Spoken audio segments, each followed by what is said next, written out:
College Audition, a podcast where we explore the landscape of the college theater world and try to demystify this daunting audition process. I'm your host, Charlie Murphy, director of MTCA, that's Musical Theater College Auditions, and today we've got a Too Legit to Quit show lined up for you. I feel like I pronounced a lot of the words weirdly in that intro. It was demystifying and landscape. It kind of sounded British. Whatever, we're keeping it all in. We have got Beth Malone of Fun Home fame on the show today. I was really excited to chat with Beth, and she did not disappoint. I think she's really a great example of the kind of artist that I was excited to have on this show when we conceived those two episode types of talking to colleges and then talking to artists, as I think she's a really interesting person for young career artists to try to walk in her shoes. So I really think you'll enjoy this episode where we talked about Beth closing down her first college and then going on tour with a rock band, and then her journey back to undergrad and eventually going to grad school. We talked about some of her success in the commercial world. She called Ring of Fire a big piece of turd. We talked about her experience with Fun Home. We talked about how type has affected Beth, and we try to put a little bow on this runner of type we've talked about a lot. We may bring it up a couple other times, but I'm not going to keep hitting it so many more times with so many of the artists.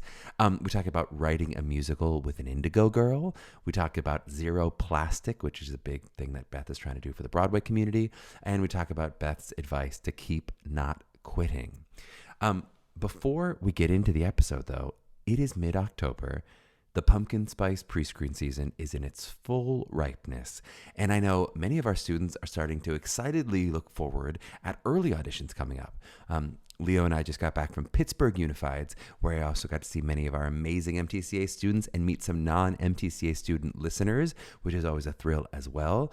And it was also so nice for me personally because my mom lives in Pittsburgh, and so she got to hang out with Solvay and Elizabeth, especially because Solvay just started walking last week. Those of us who've been with me for the whole journey, you saw me through pregnancy and birth, and now I have a child who walks. It's unbelievable. And really fun for my mom to be one of the first people she walked to. For any grandmas among our listenership, you will know how precious and exciting a moment that was. And of course, in true mom/grandma style, she fully exaggerates it all. She was like watching Solvay while Elizabeth and I were at dinner with our friend Hillary, who's currently teaching at Carnegie Mellon. Shout out Hillary. And my mom relays the story back that apparently Solvay ran into her arms when I called, or when she called. Ran. She says she ran. I mean, I might believe a stumble, but the kid just started a walk a few days ago, and now she's trying to sell me on a run. Next, she's going to be telling me she was like reading her books or speaking French or who knows. But I will say on a more serious note, as exciting a time of year as this is, and I know many of our students are really excited right now, I also know how stressful it is every year. Beth, at the end of the episode, gives some advice about keep not quitting, which is ironically very similar to the advice I gave at the end of our last webinar, where we were discussing early auditions. I think this is definitely a time of year to dig deep, to hold on to the vision of that dream, and to keep going. The process gets a lot more fun later, I promise. But right now, it is very stressful and hard for everyone, no matter how much you've prepped. Though certainly it's easier if you've set yourself up more with preparation. But wherever you are, you can do it. So I just say to you, keep going. There is a light at the end of this tunnel. Be kind to yourself, and just know you are far from alone in the stress of this crazy process. Okay, on that lovely note, let's get to this episode with the wonderful Beth Malone.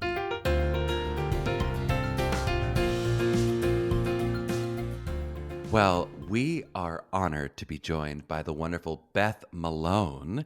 Beth spent a few years at Loretta Heights College before attending Northern Colorado, where she completed her BA and got an MFA in acting from UC Irvine. Can't wait to talk about that educational journey. She's been on Broadway in Fun Home, for which she got a Tony nom, Ring of Fire, Angels in America, off-Broadway in things like The Unsinkable Molly Brown and The Marvelous Wonderettes. She's been on your TV screens in The Good Wife and Bluff City Law and many others. Seems like a lot of law stuff. I saw Law and Order. Seems like a lot of lawyers. And films like Hick, the Comedian, and a cameo in the recent Tick, Tick, Boom I saw. She's also made a one-woman show, and I'm so excited to talk about a show she's currently developing called STARSTRUCK with one of the Indigo Girls writing the score. Beth, welcome. How are you doing? I'm good, thank you. How are you doing? I'm doing all right. I'm so happy to have you on the pod. And I want to start with, if you can, to journey back a little bit, because we're going to take us through that journey of all the different education. When you were 16, 17, if you were thinking about, hey, I think I do want to be a performer, or what you thought you wanted from your artistic and general life, what were you looking at in the college? What made you end up at Loretta Heights? What kind of journey were you exploring as you thought, hey, I think I might want to do this, if you felt that way?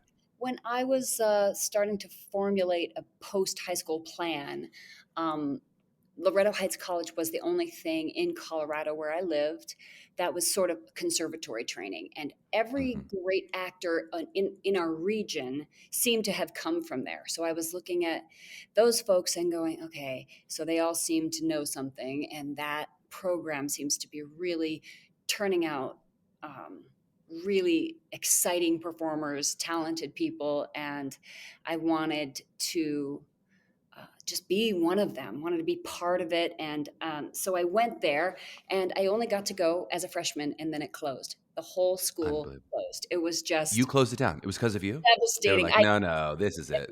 Now we gotta shut this down right now. So that was a drag, and I didn't know what to do.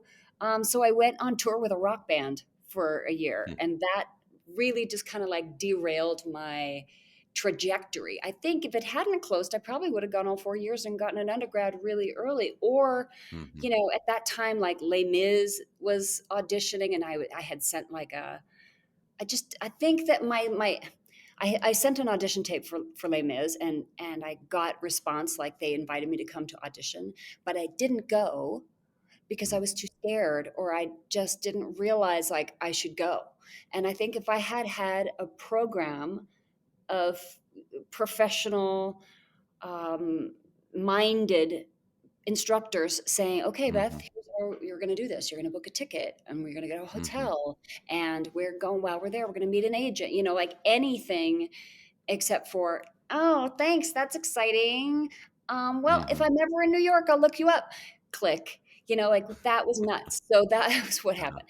Um, And so wait, so you talked about the kind of fear of maybe jumping to New York for that audition. Was there some specific I want to stay in Colorado goals for you in high school? Were you saying I do want to stay nearby, or uh, what made you say, oh, this is the only one in Colorado, and therefore I was going to stay there? it was the era of Fame, the TV show Fame. So I Uh mean, huh. it was all this big romantic idea of like, you got to go to New York, and you got to be on Mm-hmm. Broadway, and that whole thing. And I never thought, well, I want to stay in Colorado forever. Uh, I just didn't have a realistic path because it was all just a fantasy. It was all Mm-hmm. just as much as like, I want to go to Oz and live with the Munchkins. That's what it felt like. It was like to be raised on a ranch in the middle of nowhere, Colorado, to Uh be huh. like, I want to go to Broadway was like basically like saying, I want to go to Oz. I want to go live, Uh huh. you know, with where Glinda lives. And So yet you did do it. You got to live where Glinda lived. but it took me a long time to figure it out. It took me a long time to battle like my ideas of like what they were as opposed to what I Mm-hmm. am, to reconcile that I'm I'm one of the people that gets to go there and be on the stage and be, with the fancy people that I revere. Mm-hmm. It took a long time for me to get my own head around it and stop demystify it a little bit. And what about your parents? Were your parents supportive at this time? Did they see that dream as far away off as you saw it, and they were like, "Ah, Beth, I would do anything else. You should get a degree in science." Or how did they feel? No, I just think my dad was like, you should learn to type, you should get your real estate license, and that sort of thing, because he just was afraid and didn't really have he doesn't no idea. My mom was a little bit more like, you can do anything if you just dream, and but with no like skills, no Uh huh. like reality check-in. It's like, how do we Mm-hmm. do this? Let's there's a systematic path. There's Mm-hmm. no like fundamental set of instructions to get from here to there. It's like it was all just like this pipe dream. So, in order to figure out the actual nuts and bolts of it, it was all me. I had to do it and Mm-hmm. all on my own. And really, I just did it incrementally. And school was a complete and total resource for me. The structure was really good for me because I came from the kind of a chaotic upbringing, and Mm-hmm. to get into a training program where I could develop some good habits and some reliable technique, Mm-hmm. and network with people, and be with our people. That was all just really, really positive for me. So So yeah, catch undergrad. us back up to the journey. So yeah, so you closed down undergrad with a bad monologue or whatever you did, and then you went to a rock band for a year. Now you've decided you're going to go to Northern Colorado. Take us now through the UC Irvine experience.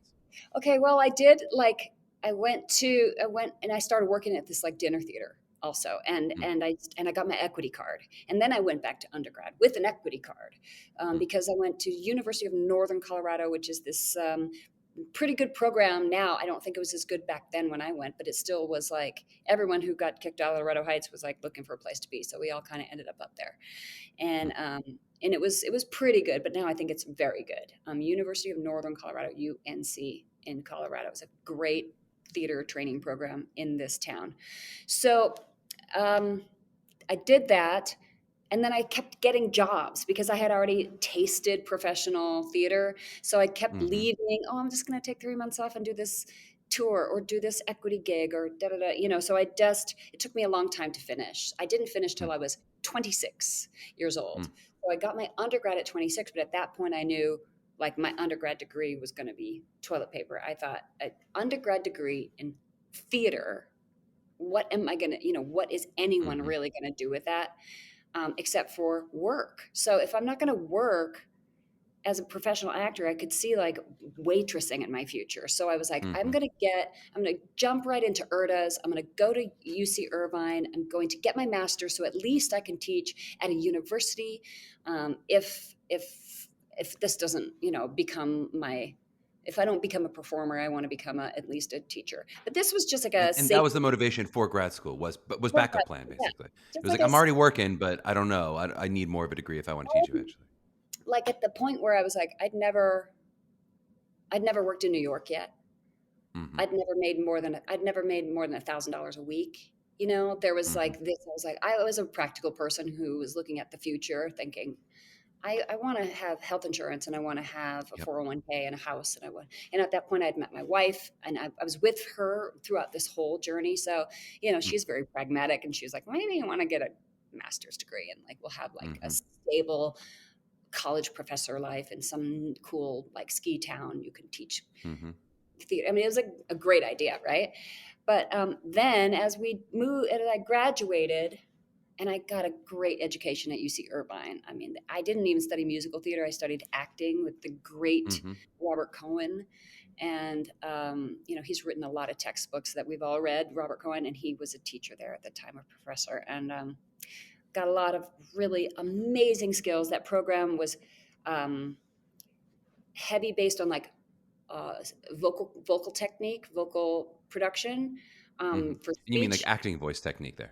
acting voice Mm-hmm, technique, and then also movement, and mm-hmm, then acting. So it was a three-headed monster. That program was like really, really movement based, really, really vocal production based. So you can go on and do like Shakespeare festivals, and that is a really employable um, journey for a lot of people who end up, you get to go to Ashland, Oregon, and spend 10 mm-hmm. years doing Shakespeare. That's like, you consider yourself like blessed in that way. But you have many musical theater skills. So how are you at the time? Are you still taking voice lessons? Are you just blessed with a voice from the gods that you don't have to practice? Or how are you then keeping up those sort of musical theater skills beyond just the acting skills?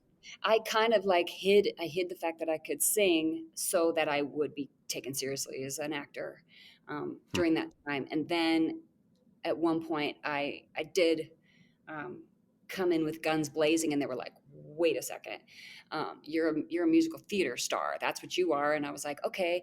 And then they started casting me, like that, which Mm-hmm. was great. But then by the time they had done that, I had already proven myself, like without having to sing. You know what I mean? I didn't know if I could act or not. Mm-hmm. And I think I wanted to prove it to myself. So I just kind of was like, I don't want to rest on the big belty voice. I want to see if I can act. And that's Yeah. why I went there. I didn't go to a musical theater program. I went to an acting program. All right. So then now you've graduated from UC Irvine. Are you immediately hitting a splash now in New York City? Do you move right there? How do you now make the journey to still some years here before we're gonna hit Fun Home or even just hit Or Broadway, meet it me. seems like. Yeah, I know. So Shelly and I moved up to LA and I started working in TV commercials. I just started Hmm. booking a ton of TV commercials. If you YouTube me, you'll see me with like this husband and that husband and holding a dog and, rappelling off a cliff and looking at the target dog, like tons and tons of like McDonald's. It was like 10 years of making great money because that was the time. It was like right before the internet. I Uh-huh. know, the archaic Before you internet. knew these would be permanent. Yeah. Before you knew we'd be able to Yes, YouTube you for all these it commercials. was like, I mean, the internet was happening, but it wasn't like internet usage was just being negotiated with SAG and things like that that have Hmm. made commercials a lot less lucrative, I think. Um, I haven't made a commercial in a long time. Once I played opposite Norbert Leo Butz in a Pillsbury biscuits commercial, so you can look that up on YouTube. That's fun. Oh my. Yeah, we'll put that in the Um, show notes for sure. for sure.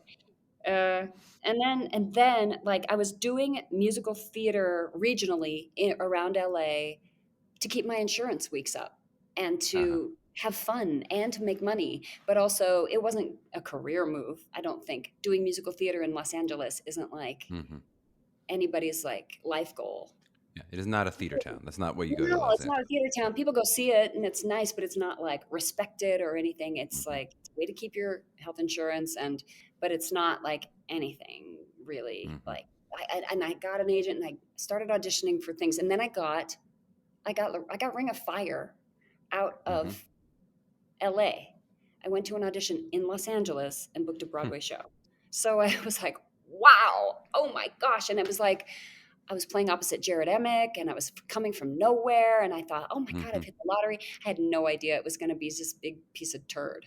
I had no idea that Ring of Fire was going to be such a big turd. Breaking news. You feel comfortable describing it as a big piece of turd. This is what's going to be on the pot. I'm sorry, but yeah, I mean, I thought it was, I mean, when we were out of town in Buffalo, New York, people Hmm. were off their feet before the curtain came down. We were like Uh-huh. the Beatles in Buffalo. And then we transferred to New York City. Oh. It was not as well received. Hmm. I went to the TKTS booth once during the day and I just was like talking to the TKTS guy. He had no idea who I was. And I was like, so what do you think of that Ring of Fire? And he was like, oh, no, don't go say that. So, I mean, the TKTS guy was telling tourists, oh, God, no. Well, And I this was was like, the problem. It's the poor and then TKTS guy. He's ruining it for you. that's where you get your sales. Terrible. It's So we terrible. closed, but I did bingo off Broadway right before that. So I had this Uh-huh. season where I was like off Broadway and then Broadway all in like 2007. I was like, this is the Mm. year I'm making my New York, like I'm breaking through. And it was like, wah, wah, I'm moving back to LA, and I Hmm. just moved back. And then I did Sister Act in its formative stages around LA. That took a year. And then when it Uh-huh. transferred, it took so long to transfer. I was literally 40 years old when it transferred. And they cast someone 20 years younger than me. Hmm. Not 10 years younger, 20 years younger than me when I lost that part. And I was like, oh, Okay. Well, I look young for my age, but still. I don't look quite young. When I look back at that though, I was like devastated and I thought, oh no, my life's over, my career's over. I thought that was going to be the thing.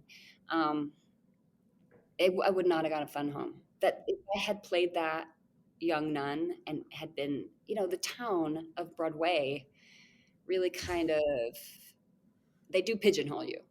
They do. Hmm.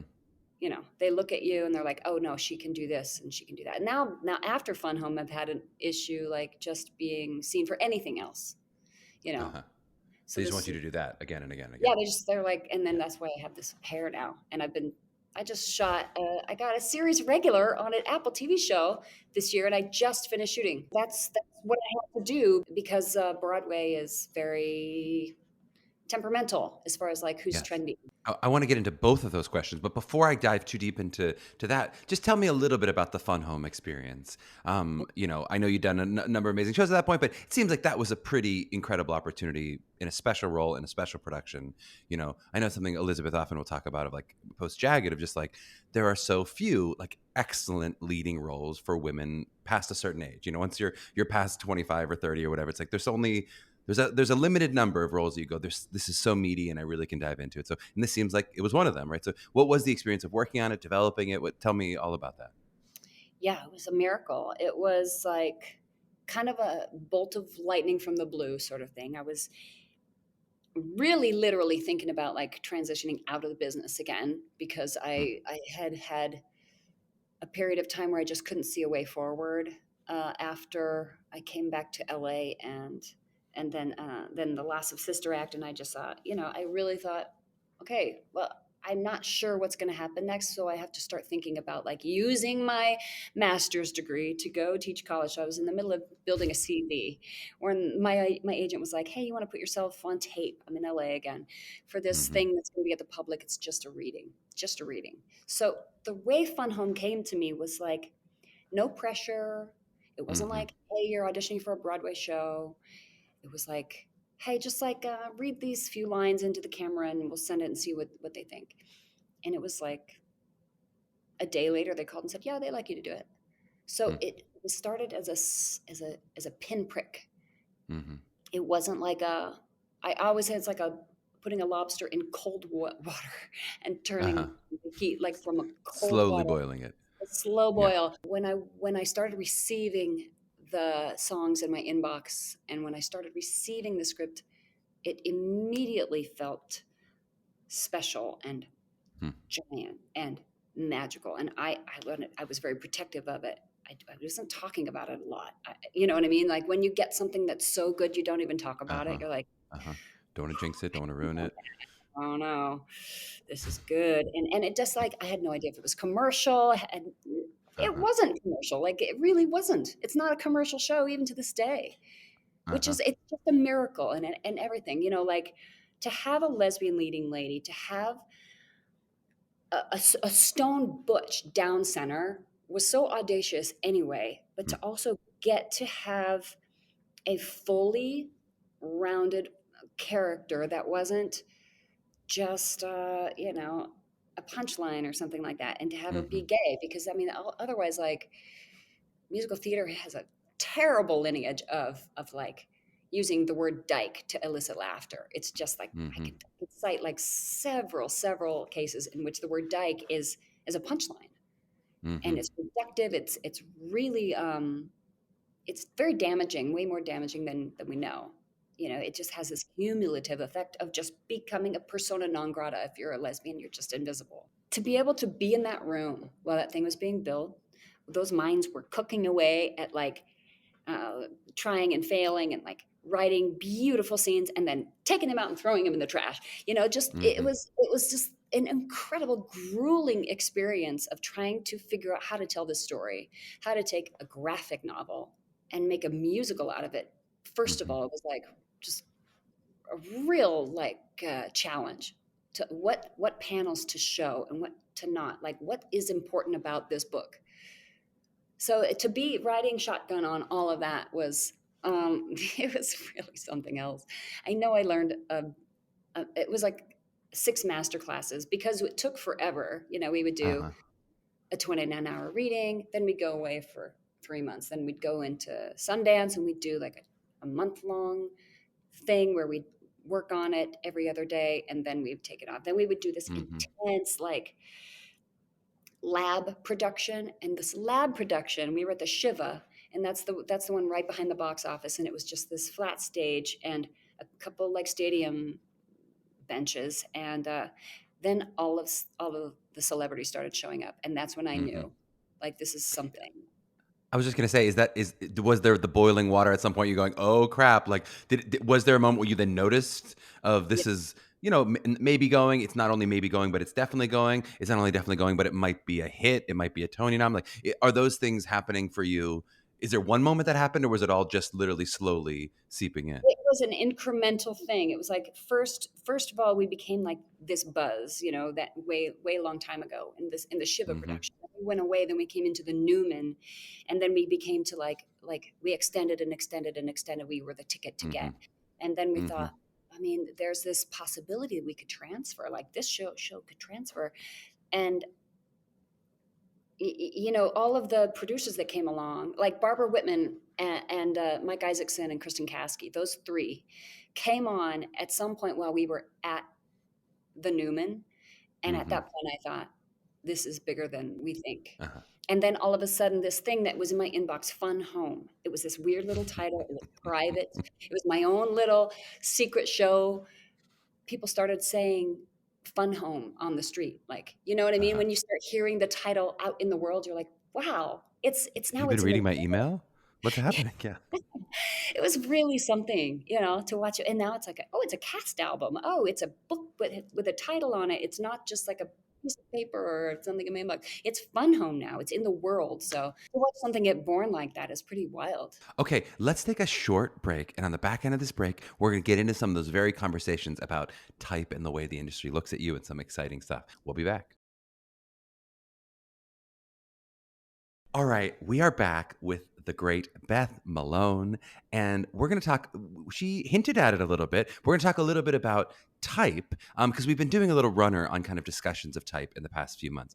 I always emphasize to our college students, our college auditioning students, how little a consideration they should make it in their college material, that they want to work from their authentic selves, from the inside out rather than the outside in. Certainly that's true in the college world, or at least that I say it is so. But I do think it's important to draw that distinction that the business has not necessarily evolved to that point where anybody can play any role. That's just not, we're not yet at that point, even though hopefully we will be at some point. But so I just love to hear kind of like how has the conversation about type or the way that if you want to think of it as brand or the way that you're viewed, how has it impacted your career through the years and where is it now if it's changed? It's interesting. Before Fun Home and after Fun Home, it was like a seismic shift in my perception. People. That's why when I did this photo shoot in the middle of Fun Home where I got dressed up in full drag and I was like put on a wig and makeup and Mm-hmm. eyelashes, and then in front of the camera I took the wig off, I took the eyelashes off, and I turned into Allison from that female presenting Mm-hmm. thing because I just wanted to pull the curtain back on gender costuming and discuss people's perception, and it wasn't really even that well received at the time, or I think it was just like a little before the moment where I was trying to say this disservice we do by I was talking to Elle Morgan, who is in Strange Loop, Mm-hmm. and she's a trans woman, and she can play any female part that you want her to play, but Mm-hmm. you have to get out of your own way and see Mm-hmm. her as that, just like she doesn't have to play a black trans woman. That is Mm-hmm. not what she has to play. She can play any woman. She really is a stunning performer who's got a giant toolbox. And if you Mm-hmm. want to have a kick-ass actress in your play, you might consider her.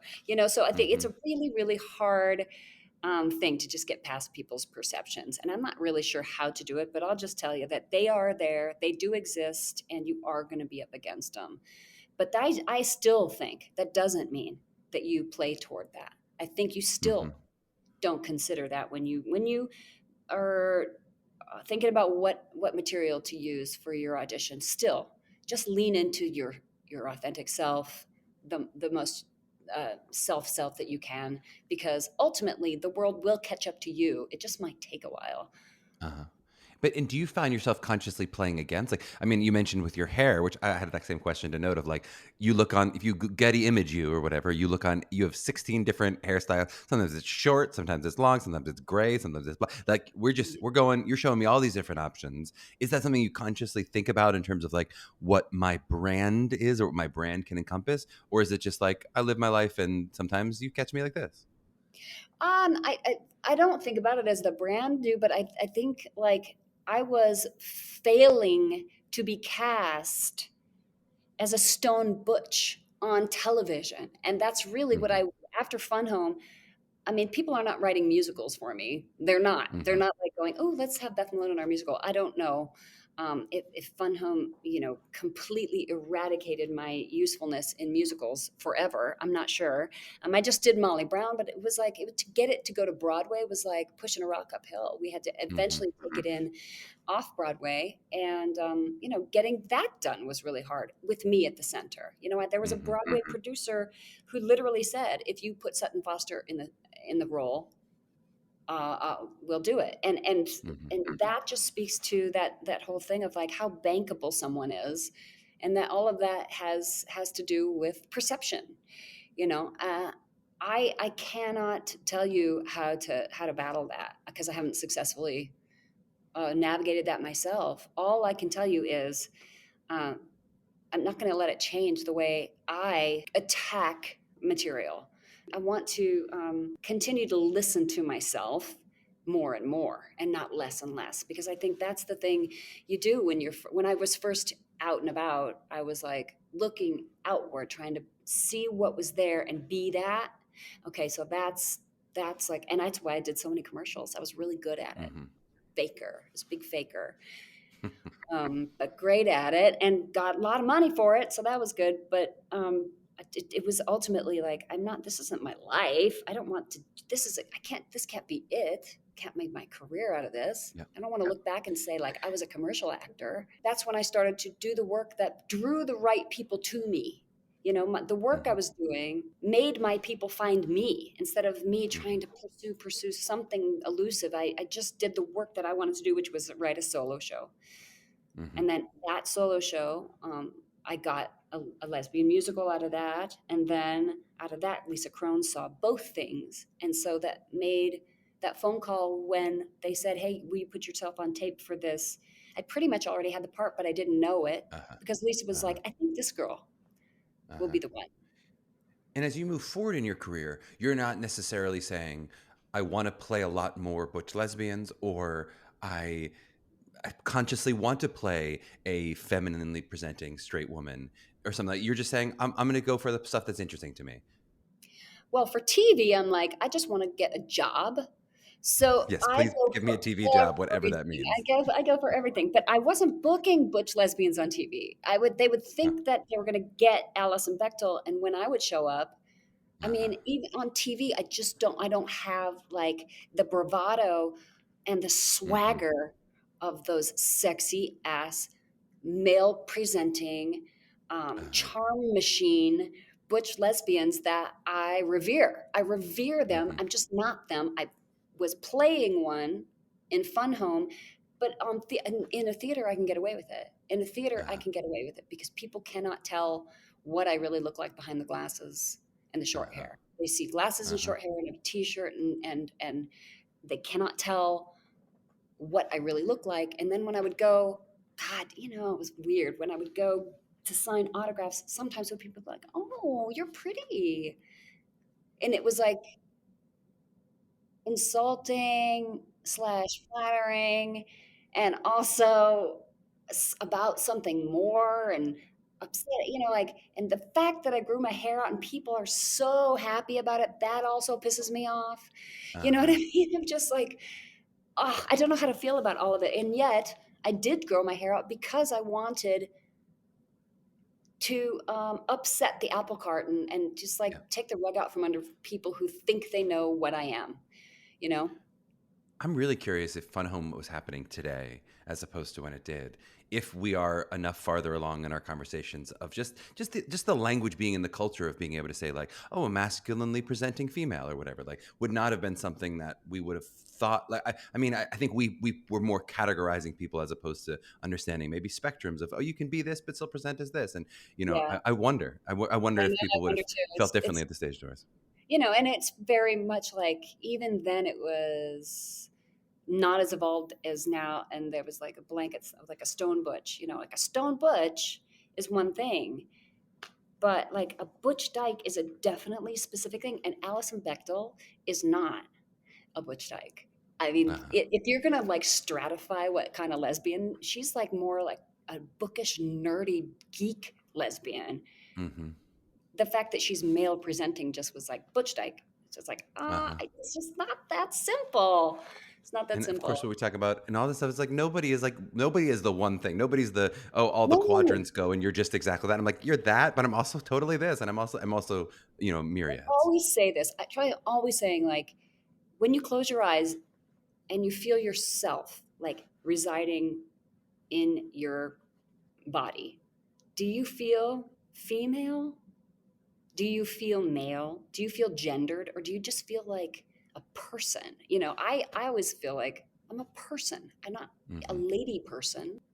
Yeah, I don't know. The gender conversation's interesting to me. I think it's a It's fascinating. Yeah, yeah. I mean, the back from Shakespeare. Shakespeare, they used to say, I felt my mother come up in me. It was like, so we even Oh, understood then. Oh yeah, my mother lives in me, and all this would be men saying that on the battlefield, basically saying that they were their feminine side was coming out. It was like, of course we have those, of course. yeah, Anyway, we could go deep down the yeah, gender thing, yeah, but I yeah. have to talk about Starstruck because this seems like the most amazing, brave, cool thing.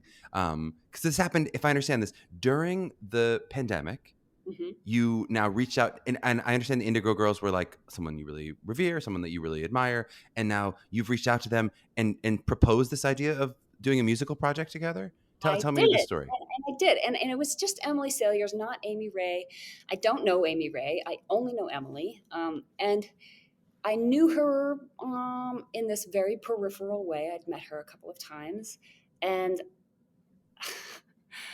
I had this idea to write a lesbian Cyrano where the writer of the letters happens to be a woman. And so when Roxanne realizes that it was not Hmm. Chris, it wasn't a man with a big Mm. nose, it was a woman. So Mm. that was the Great premise. yeah, like the footnotes um, of what the idea was. And then I called Emily and I pitched it, and she was like, "Yeah, that sounds cool," like like that. And now you're the dog who caught the car, and you're like, now what do I do? Do I actually have to do this? Which is amazing. And then the thing about Emily is like she wrote, half of the Indigo Girl songs, and she owns the rights to all of them. And Uh-huh. so I can use Indigo Girl songs in the Uh-huh. show, but they're really Emily's songs. So the Uh-huh. Indigo Girl songs that you know and love that Emily wrote, some of them are in our show, and then there are a lot of original tunes also. And we're in the middle of writing Yeah, it. you're writing the book. So, is that something you've done before? So, yeah, have No, you? I mean, it just seems like wow. There's a whole. Not only it's brave to be like I'm gonna try to work with this person I really admire and give that a shot, but also you're trying a new art form. From the bio, at least, I didn't see she's written many musicals before. no, I wrote my solo show. I co-wrote it. I watched them write Fun Home. So it's asinine that I think that I should be writing the book of the Indigo Girls musical. It's asinine that I don't Hmm. hire a book writer. And I've thought about Wonderfully hiring a asinine. book Yes, we writer. agree. I know, but like, what if it's like, what if I'm wasting her time? That's the things that go through your head is like, what if I'm terrible at this? What if I'm wasting her time? But every time we have a reading, I just get the most lovely feedback. And I Mm. think, it's getting better and better. And I'm learning a lot. And I'm co writing it with another writer who's never written a musical. So you would think if I Uh-huh. was going to co write it with someone, I would have gotten someone in the room who knows what they're doing. But I didn't choose that. I chose a different writer, a poet, actually. So that Yes. Yes. Yes. is also asinine. But this is what I'm doing. And it's just painstakingly slow. But we do have a lot of interest in it because it's Emily, Yeah. and And it because will it's you. Come probably. on, because it's you too. Yeah, but I wouldn't think people would be like, "Oh, good idea, write a musical," because that's easy. Because it is so hard. So hard. It's Yeah. so hard to do. Oh my god! And if you Well, change one thing, it like retroactively screws you from the beginning. So I mean, like the revisions. Oh my god. where does that bravery come from? Especially during a pandemic, I think when many of us were like shrinking into a turtle shell of, oh my gosh, what are we going to do? What makes you say, I've already had this really successful career, but I want to take this new difficult, brave leap in many different ways. Where did that come from for you? What made you say, yeah, I can do this. I can yes and this. I don't know. I just think part of it you can see it as bravery, but part of it is like fear. I'm afraid of giving into despair. I'm Hmm. desperately afraid of giving into despair. I don't want to ever allow myself to go to a place of hopelessness because it's a terrifying place for me. I think people are Hmm. like, oh, I can feel that. I'm going to sit here and feel this. I'm like, no, I'm not feeling that. I'm going to say, what can I do today? What can I do today? What would I have done if I had more time all those years? I would have, because this has been my mental shelf for a lot of years. Hmm. And I was like, well, I have no more excuses. It's not like I don't have time. I have time. Hmm. I have time to grow my hair and write a musical. Those were my projects. That is what I'm doing this pandemic. Write a It's so musical. cool. But I mean, Shakespeare wrote Lear during a pandemic. That's what I heard. Hell yeah. I know. I've been reading the Lear of Year or the Year of Lear this whole time, The Year of thinking Lear? about it. You're doing it Writing. during a Yeah, it's fun. pandemic, right? Yeah, for sure, for sure. And tell me a little bit about so like what was it like working with an idol? I mean, I'm sure it's happened in different ways of people you've revered, but are you able to? Is it just another pal in the room, another collaborator? After a couple of sessions, or do you sometimes remind yourself and to the point of saying, I don't want to waste your time, or I don't want to, if you go, God, this person's so good at this and I'm new at this, like do you ever feel that inferiority, or how does it work in terms of your working relationship? I'm a huge nerd. I'm a huge Indigo Girls fanatic. I was a nerd. I've seen them in concert more than I've seen any other group in concert. I mean, like of a lesbian of my age, they were just like very, very important in my formative years, and every single every single album of theirs, I coincide with a different season of my life. I mean, they Mm-hmm. really were the soundtrack of my early life, the Indigo Hmm. Girls. So to sort of have all that, and then also you have to set it down in order to work. You have to. Uh-huh. Like when I had to start giving Emily notes, when I had to start Oof. giving Emily Saliers like a criticism or like a note, like I'm talking to her this morning about what is quantum field theory, and I'm giving Mm-hmm. her all kinds of texts about like, here, watch this video and this, and because I want to push her writing in a direction. I am influencing the way Emily's Uh-huh. writing right now, and that arc of being a person who's like, I can't really talk to you because I love Uh-huh. you, and I just love her so much that it's a hindrance. And she's Uh-huh. told me in the past, she goes, the only thing that's going to stop this is like you being an idiot. You've Uh-huh. got to knock it off. Like, Uh-huh. I'm just a person. She doesn't say that, but there were early times where I was just like, I can't function. I'm too big a fan.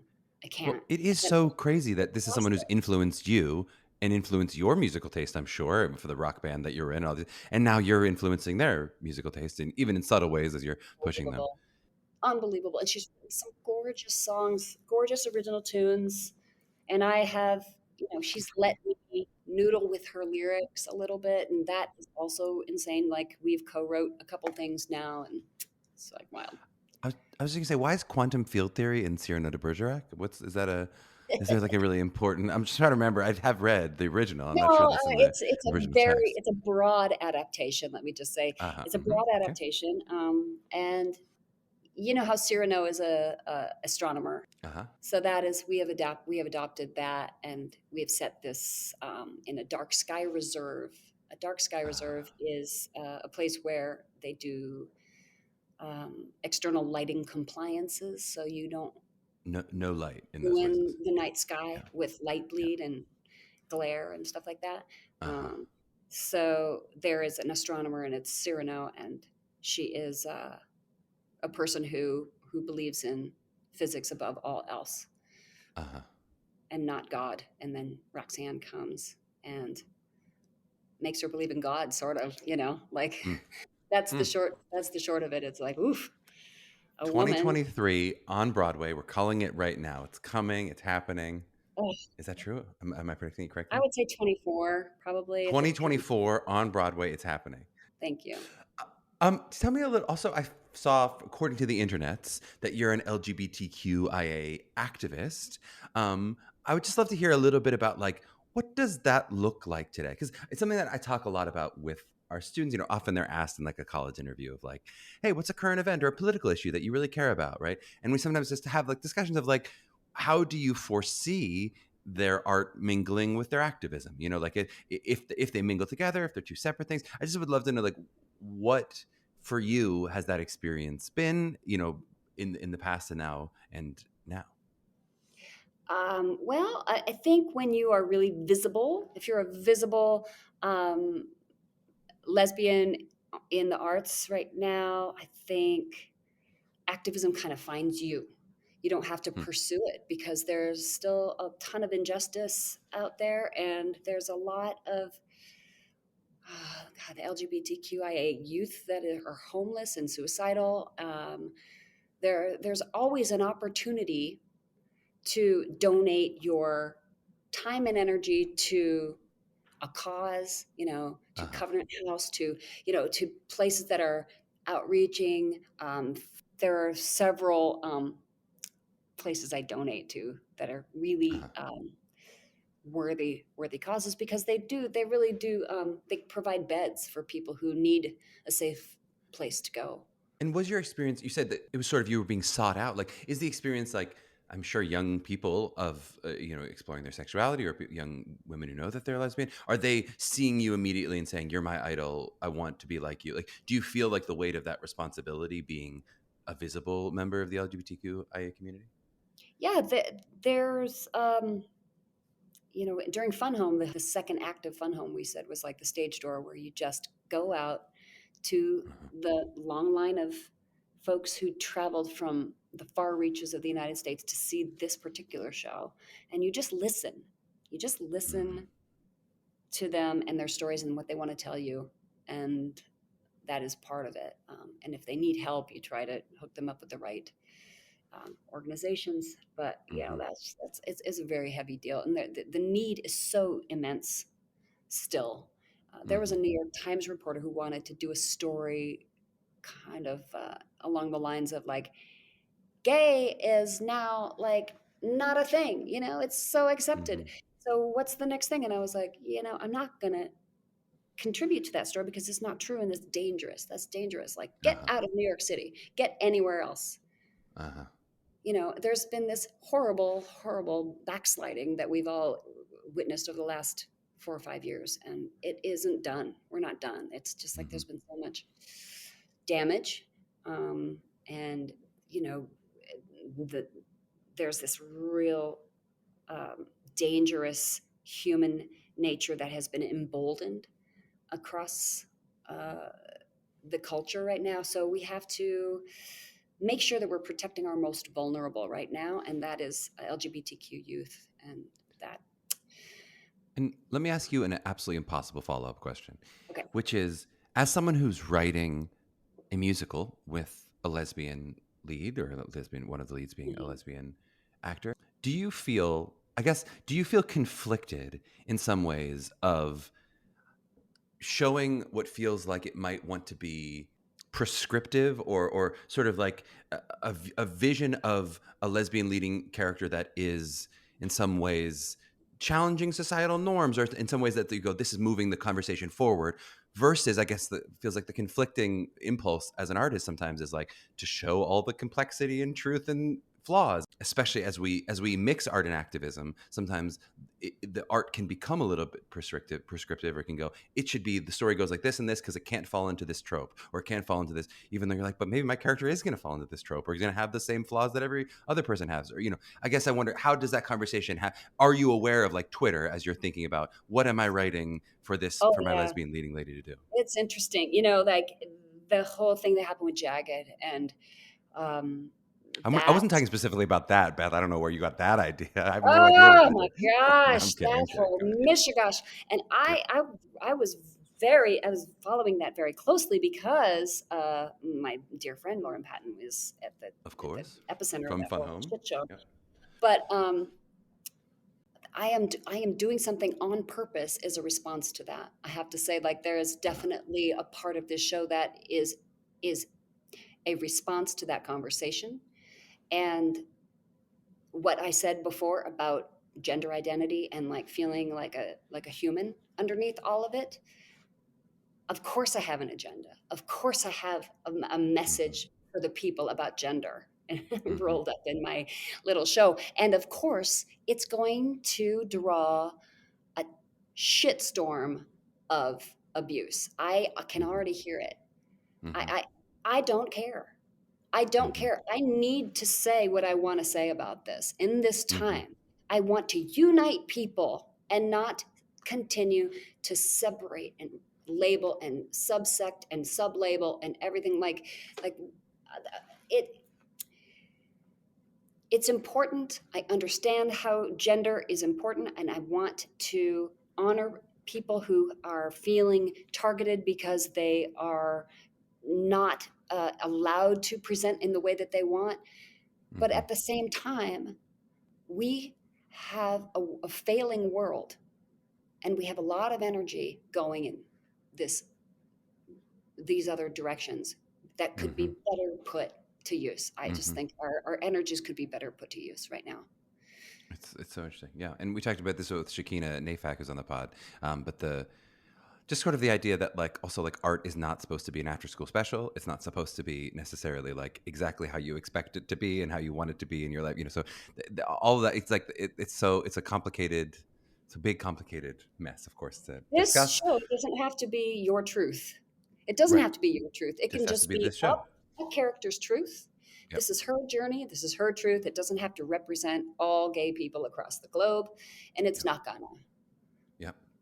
Okay, on a slightly lighter note, we're going to play a little game. So as a frequent listener and fan of the pod, I know you'll know we play a unique game with all of our artists. Sometimes we get adventurous, but this is a simple and snappy one. It is one I'm proud of because I think it's very difficult. So I hope you're ready for a difficult game. Oh, God. Here's how this works. It's a simple categories game. I'm going to give you a song, lyric / quote, and you're going to tell me if it fits into one of these three categories. Is it an Indigo Girl song? You should do pretty well at that. A song / quote from a show from your illustrious career, which, to be fun, we're calling that an On Did I Go. So it's either Indigo, On Did I Go, or none of the above, which could be something I made up. It could be from a different pop song, a different play, whatever. And we'll call those Don't Pass Go. So it's either Indigo, On Did I Go, or Don't Pass Go. Make sense? Oh my God. Okay. It's going to start off easy, but it really gets hard. Like I gave Elizabeth some of these this morning. She's like, these are hard. So I'm sorry. I apologize. It gets difficult. I was literally just Googling for different quotes. So we'll see how we do. Okay. Quote number 1, if we dare. Well, darkness has a hunger that's insatiable, and lightness has a call that's hard to hear. Indigo. Easy. We started you off easy, right? Am I falling into nothingness or flying into something so sublime? On Did I Go. On Did I Go. You did that very well, too. On Did I Go. Beautiful. That was from Fun Home. That was changing my major. Okay. All my life, I've painted with anger's brush. Indigo. Very good. From Keeper of My Heart. Okay, great. As flies to wanton boys are we to the gods. They kill us for their sport. None of the above. None of the above. That was King Lear. How ironic that we're talking about King Lear. Okay, great. We're doing great. You're 4 for 4 so far. It's going to get harder. Okay. You can keep the drums, but the sticks have got to go. I feel like that is a none of the above. None of the above. That's from Full House. Full House. Not Fun Home, but Full House. I tried to be funny there. Okay, great. I find it very, very easy to be true. I find myself alone when each day is through. That is an On Did I Go. On Did I Go, though you thought it was a crap hole? What did you call it? A big fart or something? I forget exactly what you called it. Stinky turd. A stinky turd from A Ring of Fire. That's very good. Yes. Okay, Yeah. here we go. No, Johnny Cash is lovely, and that was an amazing lyric. Like, he's a brilliant songwriter. It just was like, we didn't have an It's just idea. your work. Our So far, show- you've closed down a Broadway show and you've closed down a college. This is you. Is clearly the issue here. We know. It's me. You're halfway done. You've yet to miss one, which I cannot imagine you're going to get all of these without missing one. We'll see how you go. Okay. Train yourself to let go of everything you fear to lose. That's got to be Indigos. You would think it's Star Wars. That's Yoda from Star Wars. I was like, don't pass go, but I thought it sounded like an Indigo lyric. I like Oh my God. Okay, good. I told you you'd miss one. Okay, here we go. I'm telling you, it gets hard. I think if you touch me, your hand might fall off or something. Worse things have happened to people who've touched me. On Did I Go. That is Very good. You from- recognized it. You recognize it, but you don't know where it's from. Oh. Angels in America. That's right. Very good. Very good. Okay. The slings and arrows, the passage narrows, the story harrowing, the word becomes flesh. None of the above. That was an Indigo. That was Indigo's from a song called When We Were Writers. When We Were Writers. I tried to my fool you with the God, Shakespeare I reference. love that song, and I had Come no idea on. the lyrics. It's very The hard to slings- hear lyrics one? read. Yes, it's the slings slings and arrows, the passage narrows, the story harrowing, the word becomes flesh. I have no idea if that's how it said in the song itself, but okay, you're still doing great. You've got like a B+ here in terms of your percentage. That's Emily Salyer's writing right there. P.S. I had rather hear my dog bark at a crow than a man swear he loves me. That is none of the above. That's none of the above. That's Much Ado About Nothing. Okay, Much Ado. we're great. Somehow Shakespeare and songs, some similar. Okay, only a couple more. They told me, be sensible with your new love. Don't be fooled thinking this is the last you'll find. On Did I Go. Yes, from the marvelous Wonderettes. It's very good. I'm impressed with it.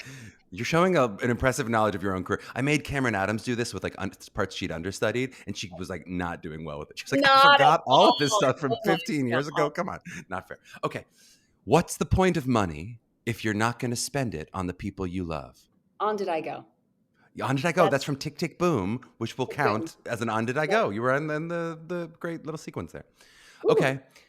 Let the poets write that he had the tools for greatness, but the voices of his better angels were shouted down by his obsessive need to win. I have no idea. Of course, let's call it a Don't Pass Go then, right? That's Don't that's pass from go. a West Wing quote. We've done West Wing, and every single one of these, we have to squeeze it in when we can. Okay, great. Last but not least, Okay. if I didn't have a car, but I did have a guitar, and I played to my advantage when you let me. Oh, yeah, that's Indigo Girls. It's Indigo Indigo. Girls. Yes. Song titled Elizabeth, which we thought would be appropriate to add. Okay, you did amazingly well with this game. I really was worried that you were going to get like 2 out of 14. So you did amazingly well. I'm very impressed with it. Thanks. Let's just wrap a little bit. We talked a bit about kind of branding in the larger sense. We talked about type, but we've been also doing a little runner on social media because I think it's something a lot of our young listeners, especially in college, right out of college, are very interested in. And in an episode that's going to run probably right before yours, we chatted with one of our former students who's like a TikTok star, like literally bought an apartment from TikTok money, which is insane to me.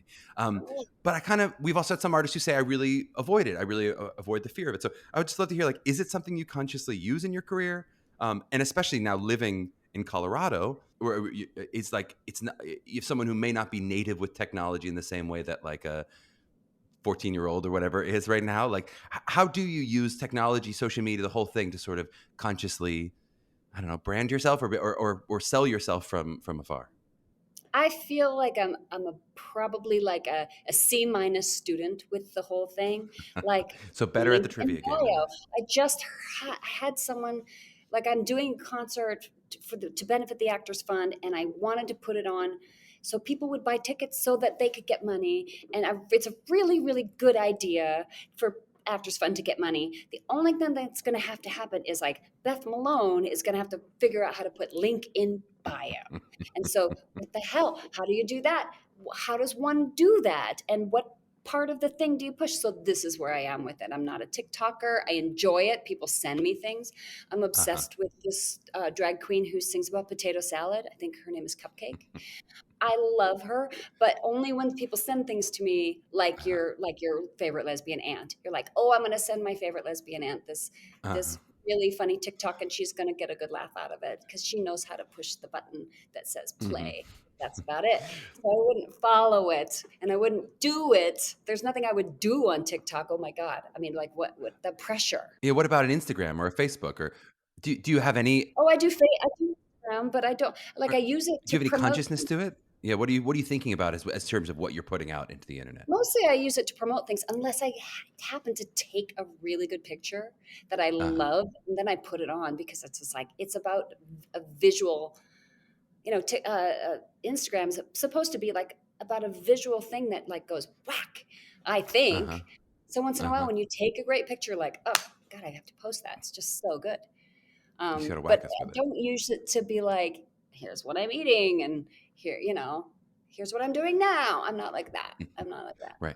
And are you aware of like what is your private and public life, and how much of your public life do you put online, or how much of your private life, I should say, do you put online publicly? Do you think about that kind of thing, especially maybe in the world of, we're talking about activism and sort of how people might look up to you. Are you conscious of that in terms of your social media use Yeah, of what slightly I'm conscious of responding it. to? Like when I go to an opening night and I'm like, I'm going to wear something, I'm going to do the red carpet, and those pictures are going to go out there. And so people are going to see what I look like tonight. That is, I mean, like that is what opening nights are for. So that like Jenny Anderson takes your picture and it ends up on Instagram and people are like, oh, you grew your hair. That's about it. But it's like, it's not fulfilling anything except that. For me,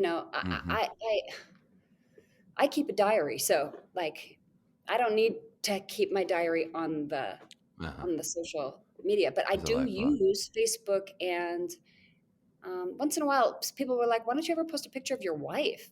And I'm like, "Oh, because it's my wife, and that's my life." I'm not selling anything. I usually use it to be like promote this and promote that. Totally makes Or sense. promote something like even like a social issue that I feel like, people need to be aware of this plastics thing.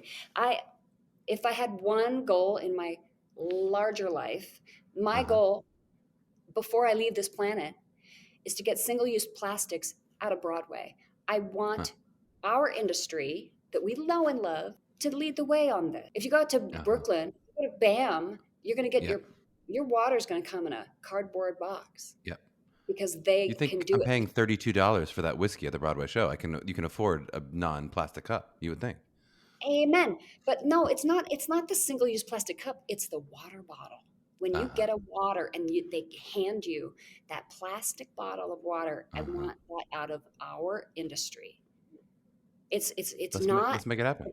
That's what I want. So this is, it might take 10 years, but I'm going to do it. I mean, certainly. I mean, that is the kind of thing I think when STARSTRUCK comes to Broadway. I mean, is that not the thing you could kind of insist? Hey, at our theater, this is what we're going to do, and this is what And During then does Molly that not start the Brown, movement? I spearheaded this thing called a zero plastic production, where from day one to the closing, we're never going to provide that ubiquitous case of shrink wrapped plastic water bottle case is not happening in our show. You bring a water bottle or you go thirsty, everybody, because we're gonna get this bubbler, and you're all gonna. So that I know it's boring, but this is my. I'm like, God, you have to pick a small goal. Everybody just has to pick one small goal, and this is what I can do, and I think I can actually do it. It's a lot of plastic in the landfills, because I don't think our Broadway houses are recycling like they say they are. Oh. We're dropping a lot of tea here. So first we've got the turd nugget that was the first show. Now we're accusing Broadway houses. We're about to be what's it called when they aggregate? They're going to aggregate to prove me wrong. Anyone who listens to this, I challenge Show you. me the recycling. Show me the truth of the recycling. Yes. Beth, in wrapping up here, I just would love to ask, if you have a piece of advice for some of our young artists, some of them are 16, 17, some of them are graduating school, some of them have already graduated school, but they're looking, and let's say they want to be Beth Malone when they grow up. It's like, I just want to be just like her. Maybe not take the specific path of Loretta Heights and all the things, but if they want to be you when they grow up, what advice would you give? What should they do to sort of get to be you or their own version of you? Boy, pick someone better, A. But B. Next question, easy. Yeah, just pick someone better. I just keep not quitting. You have to keep not quitting. The only way you're going to guarantee yourself to fail is if you aren't there. I have a fear of stopping. I feel like that drives me. It's not like a good thing. It's like a fear, I think. But it does drive me, and I think something drives me every single day. I'm working on this job. Every single day my mind is working on it. I truly love it. So it feels like a need and not a choice. Loving you is not a choice. It's who I am. It's the way I feel about theater. I'm like, I'm an animal of this business. Not the business, but just like the craft of it. I love it. For sure. Yeah. That's such good advice. Keep not quitting. I like that as a phrase. It's not just keep diving in, but it's like you got to keep not quitting. Keep picking yourself back up on the mat. No. Yeah. Did you quit? Okay, then you're definitely going to fail because you quit. Yep. That's so true. Well, thank you so much for the time today, Beth. This was so wonderful. We know people could follow you at the Beth Malone on Instagram. We're going to put that Norbert Leo Butz and you commercial in the show notes. We'll put information about STARSTRUCK for them to check it out and all these exciting things. Is there anything else that we need to plug? Anything else that you go, hey, they should know this about me? No, just, zero plastics. That's my thing. Zero plastics. I'm all about the zero single-use plastic container. Next time you go to pick up that water bottle, think twice, All right, so you can leave a rating and review on this episode where you say, Beth, because of you, I'm giving up plastic, and we'll, like it back or whatever. Let's all do that. Beth, thanks for the time. It was such a joy. Thank you. Hot diggity dog. I hope you enjoyed that episode with Beth. I found her to be so warm and smart and open and funny. Basically, who I want my daughter to grow up to be. And just like a really cool artist. For our younger listeners, go check out the Indigo Girls or ask your parents. I think you'll really dig them. For today's deeper dive, I'm probably not going to add a whole lot of new information, but I thought I might use this moment to kind of conclude our runner on type a bit. For what it's worth, I actually thought this was one of the most interesting conversations about type or branding, even though, of course, we didn't necessarily come up with any, genius universal conclusions, which is not to say there aren't any helpful tidbits you can take away from these conversations, but I think there probably aren't any true hard and fast rules that apply to all people across all quote-unquote types. But truly, the reason I keep bringing it up is just to make sure I made clear for our current students and parents, or people who had been MTCA students and parents, how strongly I believe that from the college process, you should work from the inside out, not the outside in, when exploring your college audition material. And I do think in that process, if you hear any high school directors or teachers or coaches who are less informed about type, you should definitely do XYZ because you look like ABC. Or anybody who's kind of overly branding you or trying to polish you, run away from those people. You got to talk to some artists in this process. If that's the kind of advice you're getting, come seek out an MTCA or someone else who's really artistic. Not someone else who's really artistic. Just make it us. But if it wasn't us, it should be someone else who's really an artist and understands the artistic process, not just the sort of branding, casting director, that kind of thing. There isn't, with college, a way to kind of solve the process by manicuring a perfect look and singing songs that are just right for your look, etc. It's so cheesy, and you hear it again and again from these schools. I mean, literally, look at the number of schools who say these exact words, but it really is about the authenticity of who you are, right? It is so important to lead with the authenticity of who you are as an artist and a human being, and let them decide what to do with you, right? That's the college side of it. But for the professional side of it, as you've heard a number of these artists say, I still tend to come down pretty hard with Beth and a lot of others on the side that it is still what you should continue to do, that you're going to have a more fruitful and sustainable and satisfying career by continuing to tap into your authentic artistry and leading from there. However, where I will say, I know it to be capital T true from the college perspective, that this is how you should approach your process, I think it is a much more complicated question or decision for yourself as a young professional. Exactly what that means, where you draw the line for yourself as an artist, is an incredibly personal choice.